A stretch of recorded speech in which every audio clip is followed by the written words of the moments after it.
பிரேக்குன்னு ஒண்ணு கிடையவே கிடையாது. எனக்கு ஃபர்ஸ்ட் வந்த விஷயமே எனக்கு அல்சர் தாங்க வந்தது. பிரேக்கே சொல்றது கிடையாதுங்க. இவர் பிரேக் சொல்ல மாட்டாரு. ஆனா கேமராமேன் பாருங்க, ஷார்ட்ஸ் எல்லாம் போட்டு இப்படி ஒரு டப்பால இப்படி சாப்பிடும்.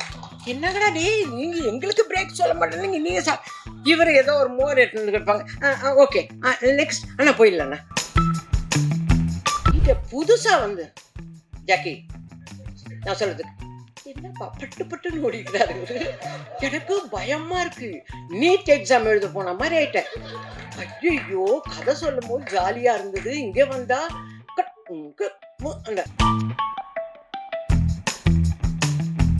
அவர் எவ்வளவு அழகான வாய்ஸ். அதுல கொஞ்சம் சத்தமா பேச விட்டாதான் டைரக்டர். இவர் கூட ஒரு ஸ்டில் எடுத்தேன், அர்ஜுன் தாஸோட ஒரு ஸ்டில் எடுத்துட்டு என் பேத்திட்டு போய் நான், ஐயோ நீ மட்டும் அர்ஜுன் தாஸோட எடுத்தேன். ஐயோ எனக்கு ரொம்ப பிடிக்கும் அவர் வாய்ஸ். என்னங்கடா இது இது இது இது 4ஆம் கிளாஸ் தான் படிக்குது, அதுக்குள்ளடா அர்ஜுன் தாஸ் ஆயுங்குது. ஒண்ணுமே புரிய. இரு பாப்பா, அவர் வில்லன் தான். அவர் அதுலதான்மா வில்லன், இப்ப இதுல ஹீரோ ஆயிட்டாரா. ஐயோ சந்தோஷமா மம்மி, அர்ஜுன் தாஸ் ஹீரோ ஆயிட்டாரு. TN Talkies Tamil.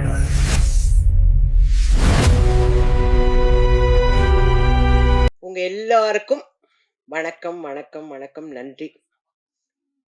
நீங்க எல்லாரும் வந்திருக்கீங்க, ரொம்ப சந்தோஷம். இந்த கான் சிட்டி இத பத்தி சொல்றதுக்கு முன்னாடி, இந்த கான் சிட்டிங்கிற விளக்க எல்லாருமா சேர்ந்து ஏத்தி வச்சிருக்காங்க. இது ஜெகஜோதியா எரியணும்னா நீங்க எல்லாரும் அதை அப்பப்ப தூண்டி விட்டுக்கிட்டே இருக்கணும். இதுதான் பிரஸ் அண்ட் மீடியாவுடைய மிகப்பெரிய பணி. அந்த பணியை நீங்க நல்லா சிறப்பா செய்வீங்கன்னு நான் உங்க எல்லாரையும் நம்புறேன். தயவு செஞ்சு இப்ப கான்சிட்டிக்கு வருவோமா? பேசினவங்க எல்லாரும் கான்சிட்டியில அம்மா நல்லா நடிச்சிருக்காங்க, நல்லா பண்ணியிருக்காங்க. சார் சொன்னாரு, மோகன் சார் சொன்னாரு, அவங்க ஒரு பார்வை பார்த்தாங்க பாருங்கன்னாங்க. நான் எதையுமே பார்க்கல. என் போர்ஷன் வரலும் டப்பிங் பேசிட்டு வந்துட்டேன். டைரக்டர் ஹரிஷ் சார், அவரை நாகராஜ் சார் தான் கூட்டிட்டு வந்தாரு. ஏன்னா அவரை பத்தி சொல்லலைன்னா அடுத்த படம் எனக்கு வாங்கி கொடுக்க மாட்டாரு. அதனால அவரை பத்தி சொல்லிடுறேன். சொல்லணும்ல, அடுத்த படம் சான்ஸ் வேணுமா? முடிஞ்சிருச்சு, ரிலீஸ் ஆக போகுது. அவர் கூட்டிட்டு வரும்போது நான் கார்த்திகை தீபம்னு ஒரு சீரியல்ல இருந்தேன். பட்டையா விபூதி பூசிட்டு பெரிய பொட்டெல்லாம் வச்சுட்டு உட்கார்ந்துருந்தேன். அவரோட எக்ஸ்பிரஷன் அதுவே இது இல்லை, எங்களுக்கு வேற ஜானகி வேணும் அப்படிங்கிற மாதிரியே பார்த்துட்டு வந்தாரு. அதனால இவர் தான் டைரக்டர், நாங்கள் படம் பண்ண போறோம். அவரை பத்தி பேக்ட்ராப் எல்லாம் இப்ப ஒவ்வொருத்தரா பேசும்போது தான் தெரியுது அவரு ஈபியா இருந்திருக்காருன்னு. ஏன்னா எங்களுக்கு கிடைச்ச ஒரே ஈபி பரத் தான். ஓகேங்களா? ஓ, இவரும் ஈபியா இருந்திருக்காரா அப்படின்னு இப்பதான் நான் கேள்விப்படுறேன். அவர் கதை சொல்ல ஆரம்பிக்கல, ஆனா கேரக்டர் சொல்றதுக்கு, அதாவது இந்த படத்துல நீங்க நடிக்கணும் அப்படின்னு கேட்க வந்தாரு. முதல்ல எடுத்தோடனே சொன்னாரு, அம்மா நான் மேடம் இந்த கேரக்டர் நான் உங்களுக்காக தான் எழுதுனேன்னு பொய் சொல்ல மாட்டேன். நான் எங்க மனசுல வேற ஒரு ஆர்டிஸ்ட் பேர் சொன்னாரு. அப்பவே வடிவுக்கரசிக்கு, அப்புறம் எதுக்கு என்ன பார்க்க வந்த அப்படின்னு எனக்கு ஒரு திமிர் இருக்கும்ல நார்மலா. அப்புறம் எதுக்கு என்ன பார்க்க வந்த அப்படின்னு பார்த்துனேன். ஆனா நீங்க அந்த கேரக்டர் பண்ணணும். சரிங்க சார், நான் உங்ககிட்ட கதை சொல்லணும், என்னைக்கு வரணும்? நம்ம வீட்டுல எல்லாம் எப்படின்னா, சினிமாங்கிறது என்னோட தொழில். நீ போறியா, நடிச்சியா, அதோட பேக்கப் ஆகி வீட்டுக்கு வந்தா வீட்டு வேலையை பாரு, எங்களுக்கு என்ன செய்யணுமோ அதை செய். அந்த மாதிரி கேரக்டருங்க நம்ம வீட்டுல இருக்குதுங்க. இவரை நான் வீட்டுக்கு வாங்க சார் கதை சொல்லலாம் அப்படியெல்லாம் கூப்பிடவே முடியாது. அதெல்லாம் அந்த காலம். கதை கேட்டது, நாங்க போய் ஆபீஸ்ல உட்காந்து கதை கேட்டது எல்லாம் அதே தான் நான் இங்க பண்ணேன். நாகராஜ் சார்கிட்ட சொன்னேன், எப்ப நான் வரேன் ஆபீஸ்க்கு கதை கேட்கறதுக்கு, வேலை தானே, நமக்கு வேலை வேணும்னா எங்க ஒன்னா போய் வேலையை கேட்டு வாங்கிக்க வேண்டியதுதான். அப்படி நான் போனேன். படிக்கட்டு ஏறி போயாச்சு. போனோடனே ஏதோ கதை, என்ன அம்மா நீங்க இந்த character Yogi Babu sir. Yogi Babu sir இருக்காரா? அர்ஜுன் தாஸ் சார். அவ்வளவுதான் எனக்கு தெரியாது. இந்த ஹீரோயின், சரி இவ்வளவுதான் சொல்லுவாங்கன்னு நான் நினைச்சு போனேன். நம்ம போனா ஈவினிங் ஏதோ பேசிட்டு, இதுதான் இது சம்பளம். இப்படி இப்படி குடுக்குறோம்னு சொல்லுவாங்க. அதோட வந்துற போறோம். ஆனா, ஒரு லேப்டாப் எடுத்து வச்சுக்கிட்டாரு. ஓகேங்களா? நானும் சாரும் மட்டும் தான் இருக்கிறோம். நானு இந்த நிமிஷம் வரல சாருன்னு தான் கூப்பிடுறேன் அவர. என்ன உங்கள சாருன்னு எல்லாரும் அவர பேர் சொல்லி கூப்பிடுவாங்க. ஆனா, எனக்கு வந்து அவர் டைரக்டர். சார் நான் உங்களையும் அப்படித்தானே சார் கூப்பிடுவேன். ம்.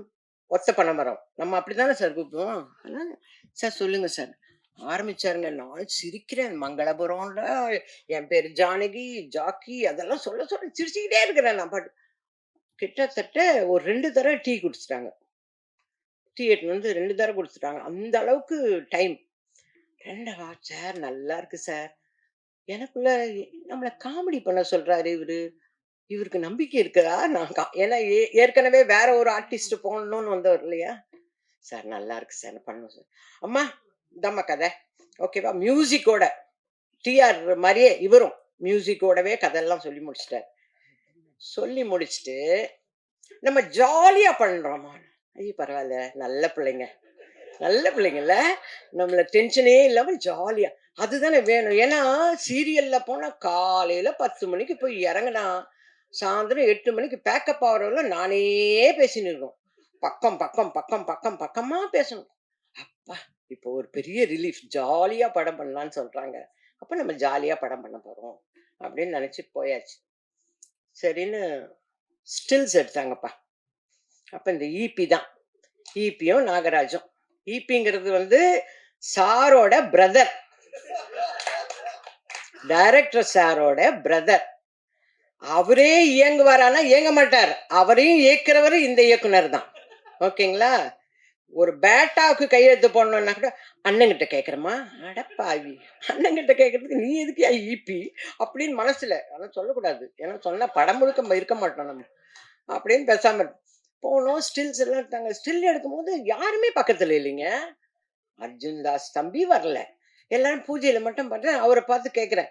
"தம்பி நீங்க உங்க படம் ஷூட்டிங் முடிஞ்சோனே பிரியாணி போடுவீங்களாமே?" என்ன கேள்வி பாருங்க. ஏன்னா எனக்கு அவர பத்தி வேற வேற எதுவுமே தெரியல. பிரியாணி "ஆமாம்மா, இதுக்கும் போடலாம்மா" அப்படின்னு.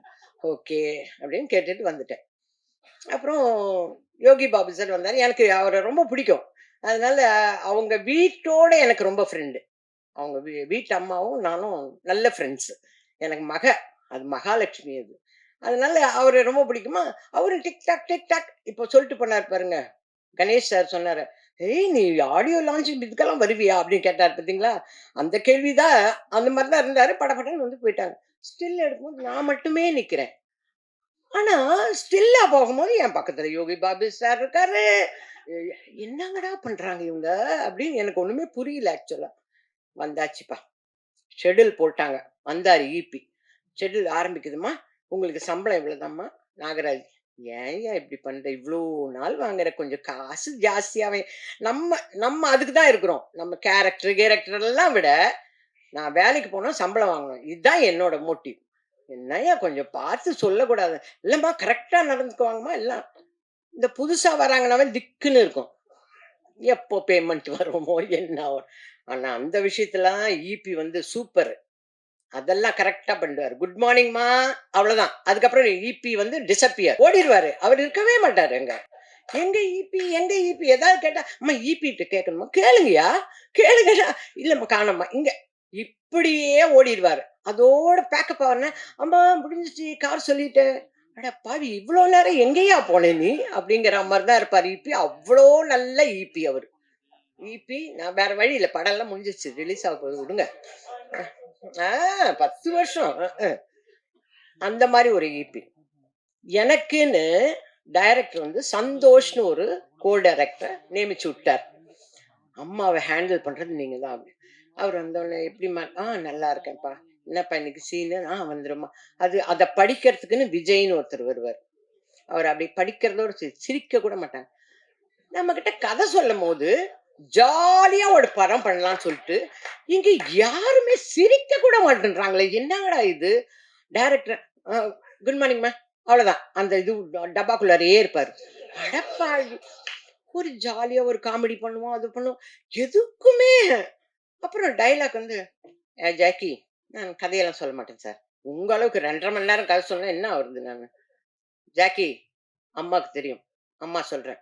கேளு. என்ன கட்டு கட்டா பேசுறாரு இவரு. இதே அம்மா நீங்க ஜாக்கி இது நார்மல். ஜாக்கி அம்மா சொல்றேன் இல்லடா, நான் பார்த்துக்கிறேன்டா. நீ இப்போ இதுதான் வடிவுக்கரசி 47 வருஷமா ட்ரெய்னிங் எடுத்த ஒரு விஷயம். இங்க புதுசா வந்து ஜாக்கி நான் சொல்றதுக்கு என்னப்பா பட்டு பட்டுன்னு ஓடிக்கிறாரு இவரு. எனக்கு பயமா இருக்கு. நீட் எக்ஸாம் எழுத போன மாதிரி ஆயிட்டேன். ஐயையோ! கதை சொல்லும்போது ஜாலியா இருந்தது. இங்க வந்தா கட் கு மு அந்த யோகி பாபு தம்பி வந்தோனே ஏதோ நல்லா பேசுவாரு.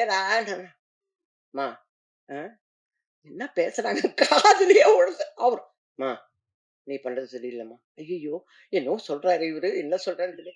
ம விஜய் தம்பி இங்க வாங்க என்ன டயலாக் 2 பேரும் பேசுறோம்.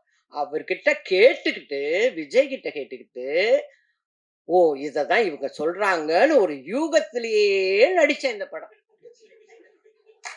ஓகேங்களா? நடிச்சுட்டு, இவர் கூட ஒரு ஸ்டில் எடுத்தேன். அர்ஜுன் தாஸோட ஒரு ஸ்டில் எடுத்துட்டு, என் பேத்திகிட்ட போய் நான் ஐயோ! நீ மட்டும் அர்ஜுன் தாஸோட எடுத்த. ஐயோ! எனக்கு ரொம்ப பிடிக்கும். அவர் வாய்ஸ் என்னங்கடா இது இது இது இது 4ஆம் கிளாஸ் தான் படிக்குது. அதுக்குள்ளடா அர்ஜுன் தாஸ் ஊங்குது. ஒண்ணுமே இரு பாப்பா, அவரு வில்லன் தான். அவரு அதுல தான்மா வில்லன். இப்ப இதுல ஹீரோ ஆயிட்டாரா? ஐயோ! சந்தோஷமா மம்மி அர்ஜுன் தாஸ் ஹீரோ ஆயிட்டாரு. அட என்னங்கடா இது? நமக்கு ஒண்ணுமே தெரிய மாட்டேங்குது. இதுங்க இப்படி அப்படி ஒரு சந்தோஷம் அர்ஜுன் அவரு பேசுறதாங்க அவரு எவ்வளவு அழகான வாய்ஸ். அதுல கொஞ்சம் சத்தமா பேச விட்டாதானங்க டைரக்டர். யாரையுமே சத்தமாவே பேச விட மாட்டாரு. நம்ம எல்லாரும் போறோம். ஸ்கேன் பண்ணு. என்ன பண்றோம்? அது அப்படின்னா என்னன்னே எனக்கு தெரியல. ஐயய்யோ! தெரியாத்தனமா புது பசங்களோட வந்து மாட்டிக்கிட்டோம். நமக்கு ஒண்ணுமே அர்த்தம் புரிய மாட்டேங்குது. மம்மான்றாங்களே. நம்ம கொஞ்சம் சத்தமா இல்லம்மா நீங்க நார்மலா பேசுங்க. எனக்கு பயமா இருக்கு. நான் நார்மலாவே இப்படித்தான் பேசுவேன்னு சொல்லணும் போல இருக்கு. எல்லாம் மைண்ட் வாய்ஸோட அப்படியே ஆடுங்க. சரி மேக்கப்பாவது இப்பவாவது ஒரு 1/2 இன்ச்சுக்கு மேக்கப் போட்டுன்னு வந்திருக்கேன். அட்லீஸ்ட் இதுக்காவது போட்டு போலாம். மேக்கப்பும் கிடையாது. கொஞ்சம் லிப்ஸ்டிக் ஆமா அத மட்டும் அந்த கரெக்ஷன்லாம் மட்டும் சொல்லுவாரு டைரக்டர். ஆனா பேச மாட்டாரு. ஒரு சந்தோஷமா சிரிக்க மாட்டாரு. அப்படியே அவர் லக்கான் அடிச்சு குத்துற மாதிரி இருப்பார். பிரேக்னு ஒண்ணு கிடையவே கிடையாது. எனக்கு ஃபர்ஸ்ட் வந்த விஷயமே எனக்கு அல்சர் தாங்க வந்தது. பிரேக்கே சொல்றது கிடையாதுங்க. இவர் பிரேக் சொல்ல மாட்டாரு. ஆனா கேமராமேன் பாருங்க ஷார்ட்ஸ் எல்லாம் போட்டு இப்படி ஒரு டப்பால ஆ, ஆ, இப்படி சாப்பிடு என்னங்கடா டேய் நீங்க எங்களுக்கு பிரேக் சொல்ல மாட்டேங்க நீங்க இவர் ஏதோ ஒரு மோர் எடுத்து இருப்பாங்க ஓகே நெக்ஸ்ட் அண்ணா போயிடலண்ணா யோகி பாபு சார் வருவார் எல்லாம் சொல்லிட்டு ஹரிஷ் இந்த டைலாக் இப்படி சொல்றேன் கேட்டுக்குவார் இது நல்லா இருக்குண்ணே